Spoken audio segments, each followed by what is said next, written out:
কিছুদিনের মধ্যেই বর্ষা নেমে যাবে। বর্ষাকাল আসার সঙ্গে সঙ্গেই পাখিদের নানান ধরনের শারীরিক সমস্যা চলে আসে এবং পাখিদের এমন এমন কিছু রোগ হয় যেটা বর্ষাকালেই বেশি হয়। সেই জন্য বেশিরভাগ পাখাল বন্ধু বা বিড়ার বন্ধুই এই বর্ষাকালেতে পাখিদের নিয়ে বিরাট দুশ্চিন্তা থাকে।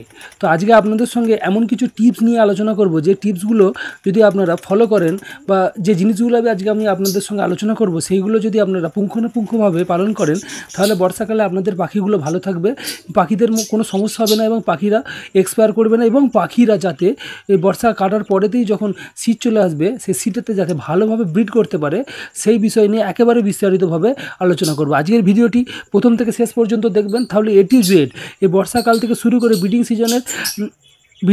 সিজন যেহেতু খুব তাড়াতাড়ির মধ্যে চলে আসবে, বর্ষা কাটার পরেই শীত আসার সঙ্গে সঙ্গেই, তাহলে আপনাদের পাখিগুলো কিন্তু সুন্দরভাবে ব্রিডও করবে। সেই জন্য আপনাদেরকে বলবো অবশ্যই এই ভিডিওটি স্কিপ না করে পুরোপুরি দেখবেন। ভিডিও শুরু করার আগে মূল বিষয়বস্তুতে যাওয়ার আগে আপনাদের কাছে একটু ছোট্ট আবেদন থাকবে, আপনারা ভিডিও দেখেন, লাইক করেন, কিন্তু চ্যানেলকে সাবস্ক্রাইব করেন না।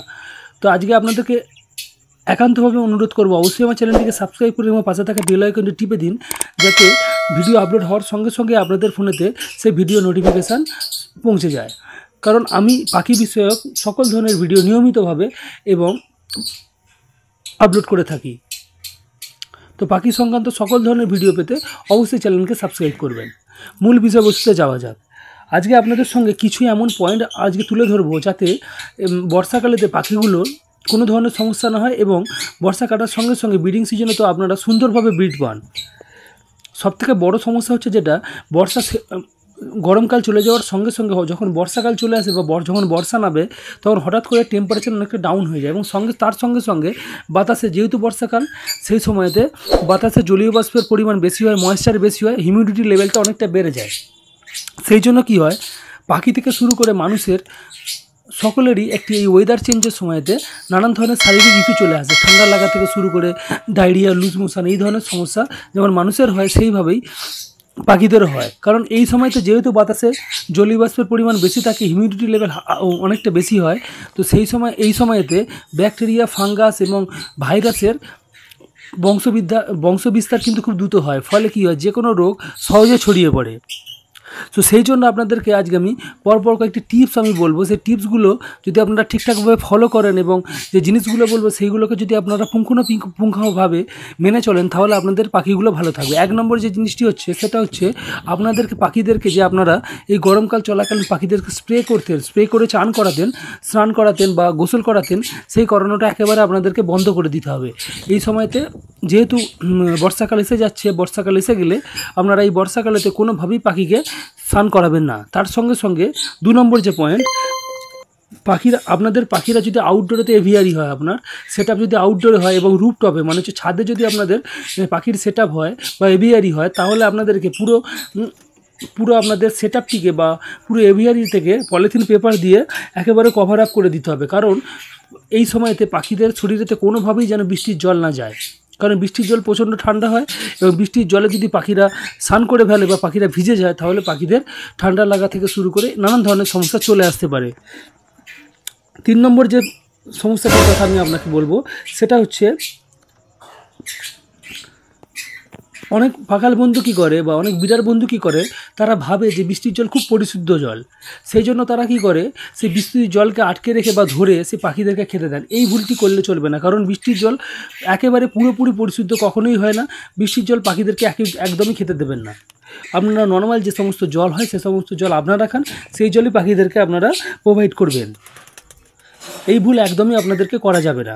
গরমকালেতে আমি কিছু সিডের কথা বলেছিলাম যে একেবারে বন্ধ করে দিতে, বা আপনারা হয়তো বন্ধও করে দিয়েছে, যেরকম হচ্ছে সূর্যমুখী দানা, কুসুম দানা বা সানফ্লাওয়ার সিড, এই ধরনের দানাকে আপনাদেরকে এখনই, এই তৈলাক্ত বীজগুলোকে এখনই বর্ষার আসার সঙ্গে সঙ্গে আপনাদেরকে খাবারের সঙ্গে অ্যাড করে দিতে হবে।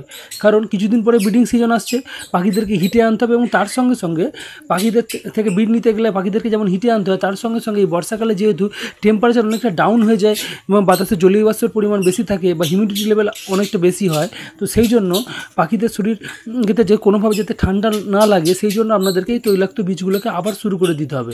এই যে শুরু হবে একেবারে ব্রিডিং সিজন পর্যন্ত চলতে থাকবে, আবার যখন গরম আসবে তখন আপনারা বন্ধ করবেন। 5 নম্বর যে পয়েন্টটি খুব গুরুত্বপূর্ণ পয়েন্ট, খুব যত্ন সহকারে শুনবেন, যে এই সময়তে আপনারা পাখিদেরকে সফট দেবেন না দরকার হয়, যদিও দেন তাহলে পাখিদেরকে সফট খুব অল্প পরিমাণে দেবেন। কারণ এবং সেই সফটগুলোকে এমন পরিমাণে দেবে 10 মিনিট থেকে 30 মিনিটের মধ্যে, যাতে পাখিগুলো সেই সফটটাকে সহজে খেয়ে ফেলতে পারে। কারণ যদি আপনারা পাখিদেরকে সফটকে অনেকক্ষণ সময় ধরে রেখে দেন বা পাখিরা সেটাকে বেশি পরিমাণে দিলেন, সেটা শেষ করতে অনেকটা সময় লাগে, তাহলে কি হবে, এই সময়তে যেহেতু বাতাসে জলীয় বাষ্পের পরিমাণ বেশি থাকে, হিউমিডিটি লেভেলটা অনেকটা উপরে থাকে এই সময় বর্ষাকালে, তো সেই জন্য এই সময়তে কি হয়, ব্যাকটেরিয়া, ফাঙ্গাস বা এবং ভাইরাস খুব দ্রুত বৃদ্ধি পায় বা দ্রুত ছড়িয়ে পড়ে। তো সঙ্গে খুব তাড়াতাড়ির মধ্যে কী হবে, এই সফটটা পচন ধরে যাবে এবং পচে গিয়ে তাতে ফাঙ্গাসের আক্রমণ হতে পারে বা ফাঙ্গাস বা ব্যাকটেরিয়ার আক্রমণ হতে পারে। সেটা যদি পাখিরা খায় তাহলে পাখিরা কিন্তু সহজেই অসুস্থ হয়ে যেতে পারে। সেই জন্য কী করবে, সফট খুব কম পরিমাণে দেবে, যাতে 10 মিনিট থেকে 30 মিনিটের জন্য পাখিরা খেয়ে নিতে পারে। দরকার হলে আপনারা পাখিদেরকে এই সময় সফট দেবেন না, ড্রাই খাবার দেবেন। 6 নম্বর যে পয়েন্টটি, গরমকালেতে আপনারা হয়তো খুব গরমের জন্য কুলার ইউজ করতেন বা পাখা ইউজ করতেন। এই সময় আপনাদের কুলার এবং পাখার ইউজ করার কোনো প্রয়োজন নেই। মোটামুটি যে টেম্পারেচারটা থাকবে বর্ষাকালে, ওই টেম্পারেচারে পাখিদের কোনো সমস্যা হবে না, পাখিরা সহজেই থাকবে। কারণ দেখে নেবেন যে এই সময় কিন্তু পাখিরা খুব একটা বেশি হাঁপায় না বর্ষা এসে গেলে। তো সেই সময় এই সমস্ত জিনিস কুলার এবং পাখা একদমই ব্যবহার করবেন না।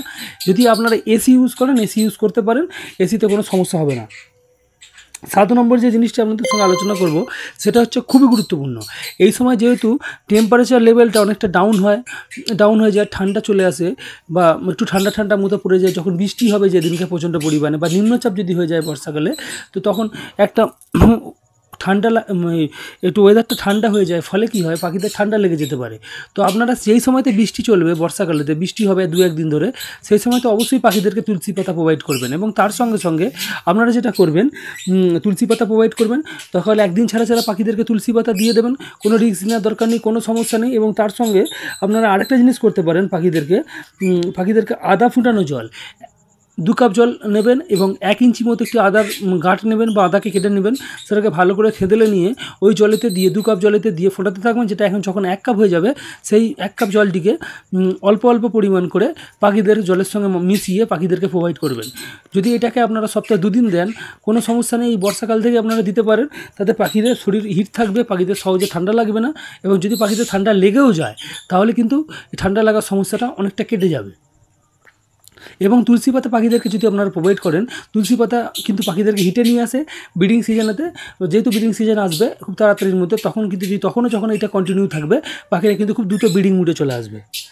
8 নম্বর যে পয়েন্টটি আপনাদের সঙ্গে আলোচনা করব, সেটা হচ্ছে যে আপনাদেরকে একেবারে বাড়িতে জ্বর এবং ঠান্ডা লাগা এবং তার সঙ্গে ডায়রিয়ার ওষুধ বাড়িতে আপনাদেরকে রেডি রাখতে হবে।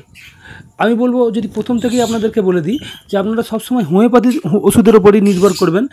পাখিদের যদি ঠান্ডা লেগে যায়, আপনারা রাস্টাক 30 দিতে পারেন।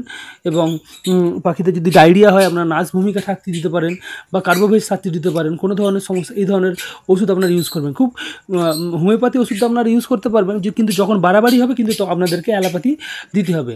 তো সেই জন্য আপনারা সবসময় নিজের বাড়িতে পাখিদের জন্য ওষুধ রেডি রাখবেন, হোমিওপ্যাথিও রাখবেন, অ্যালোপ্যাথিও রাখবেন। যদি প্রথমেই আপনারা রোগ নির্ণয় করতে পারেন, হোমিওপ্যাথি দিয়ে ঠিক করে নেবেন, হোমিওপ্যাথি দিয়ে ঠিক করে বেটার। অ্যান্টিবায়োটিক ইউজ করার দরকার নেই। আর যদি অ্যান্টিবায়োটিক ইউজ করতে হয়, করবেন, কি করা যাবে আর, যখন যদি রোগের উপদ্রব বেশি হয়, রোগের মাত্রা বেশি হয়ে যায়, তখন আপনাদেরকে অ্যালোপ্যাথি অ্যান্টিবায়োটিক আপনাদেরকে ইউজ করতেই হবে। তো আপনারা অ্যালোপ্যাথি অ্যান্টিবায়োটিকের জন্য, জ্বরের জন্য আপনারা অ্যাজিথ্রাল 200 ওটা কিনে রাখতে পারেন। আর আপনার যে লুজ মোশন বা ডায়রিয়ার জন্য O2 ট্যাবলেট বাড়িতে রাখতে পারেন। 9 নম্বর যে পয়েন্টটি আপনাদেরকে বলবো, সেটা হচ্ছে যে ক্যালসিয়াম এবং মাল্টিভিটামিনের কোর্স আপনারা বর্ষা পড়ার সঙ্গে শুরু করে দিন। সাপ্তাহিক বা মাসিক যেটা ভালোভাবে করে আসছেন এতদিন, সেইভাবে আপনারা ক্যালসিয়াম এবং মাল্টিভিটামিন পাখিদেরকে দেওয়া শুরু করে দিন। কারণ এই বর্ষাকালেতে ক্যালসিয়াম এবং মাল্টিভিটামিন দেওয়া শুরু করুন, কারণ কিছুদিন পরেই, বর্ষা কাটার পরেতেই যখনই আগস্ট চলে আসবে, আপনারা তখন ব্রিডিং সিজন শুরু হয়ে যাবে। তখন আপনারা পাখিদেরকে ব্রিডিংয়ে দিতে হবে। সেই জন্য আপনারা এখন থেকে ক্যালসিয়াম এবং মাল্টিভিটামিনের কোর্স পাখিদেরকে শুরু করে দিন। এবং অনেক সময় অনেক বিরাট বন্ধু যারা বাজিগর পাখি পালন করেন, তারা জুন জুলাই মাস থেকেই কিন্তু হাঁড়ি লাগিয়ে দেন এবং এই বর্ষাকালেতেই হাঁড়ি লাগিয়ে দিয়ে ব্রিড করা শুরু করে দেন। সেটা তাদের ব্যক্তিগত ব্যাপার, কিন্তু আমি বলবো অবশ্যই আগস্টের আদি থেকেই হাঁড়ি লাগাবেন, লাগিয়ে আপনারা ব্রিড শুরু করবেন। এবং সেই জন্যই বলবো অবশ্যই এই সময়তে আপনারা ক্যালসিয়াম এবং মাল্টিভিটামিন পাখিদেরকে দেওয়া শুরু করে দিন। 10 নম্বর যে জিনিসটা আপনাদেরকে খুব গুরুত্বপূর্ণ জিনিস, সেটা হচ্ছে কেজ ফ্লোর। কেজ এবং খাবারের পাত্র এবং জলের পাত্র আপনারা এই সময়তে দরকার হলে একদিন ছাড়া ছাড়াই আপনারা ভালো করে পরিষ্কার করবেন এবং সপ্তাহে একদিন খাবারের পাত্র এবং জলের পাত্রকে গরম জলে ফুটিয়ে ভালো করে ধুয়ে নিয়ে গরম জলে ফুটিয়ে জীবাণুনাশক করবেন। কারণ হচ্ছে এই সময়তে যেহেতু বাতাসে আর্দ্রতা বা ময়েশ্চার বেশি হয়, সেই জন্য কি হবে, এই সময়তে ব্যাকটেরিয়া, ফাঙ্গাস এবং ভাইরাসের বিস্তার খুব তাড়াতাড়ি হয়। সেই জন্য আপনারা কেজ ফ্লোর, কেজ এবং খাবারের পাত্রকে খুব যত্ন সহকারে দরকার হলে একদিন ছাড়া ভালো করে পরিষ্কার করে নেবেন, যাতে এই ধরনের সমস্যা না হয়। এবং তার সঙ্গে সঙ্গে আপনারা কেজ ফ্লোরে এবং পাখির খাঁচা বা পাখি যে স্টিকে বা সেই স্টিকেতে আপনারা নিম পাতা ফুটানো জল দিয়ে ভালো করে স্প্রে করতে পারেন। সেটা যদি পাখিদের গায়েও লেগে যায় কোনো সমস্যা নেই, কারণ পাখিদের গায়ে যদি থাকা যে সমস্ত মাইটস থাকে সেই মাইটসগুলো মারা যাবে। পাখিরা যদি কোনোভাবে খাবার জলে পড়ে যায়, সেই খাবার জল পাখিরা খেয়েও ফেলে, তাহলে পাখিদের শরীরে যে সমস্ত ওয়ার্ম হয়, কৃমি হয়, সেই ওয়ার্মগুলো কিন্তু এই নিম পাতা ফোটানো জল থেকে দূরীভূত হবে।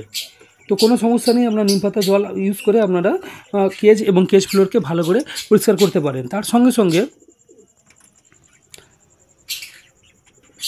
11 নম্বর যে পয়েন্টটি আমি বলবো সেটা হচ্ছে খুব গুরুত্বপূর্ণ। আপনারা পাখিদেরকে ভালো করে এই সময়তে অবজারভেশানে রাখবেন, কারণ এই সময়তে পাখিদের যেহেতু রোগনারা বেশি হয়, তো সেই জন্য আপনারা কোনো রিস্ক না নিয়ে পাখিদেরকে ভালো করে লক্ষ্য রাখুন এবং রোগের শুরুতেই আপনারা পাখিদেরকে সেই রোগকে শনাক্ত করুন এবং সঙ্গে সঙ্গে পাখিদেরকে আপনারা ট্রিটমেন্ট দেওয়া শুরু করে দিন।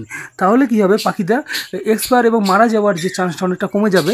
এবং যেহেতু রোগের শুরুতে আপনারা পাখিদেরকে শনাক্ত করতে পারবেন, যদি রোগের শুরুতে আপনারা পাখিদেরকে শনাক্ত করতে পারেন যে কী রোগ হয়েছে, তাহলে আপনারা রোগের প্রথম স্টেজে যদি ধরতে পারেন, তাহলে আপনারা হোমিওপ্যাথি চালিয়ে দিতে পারবেন।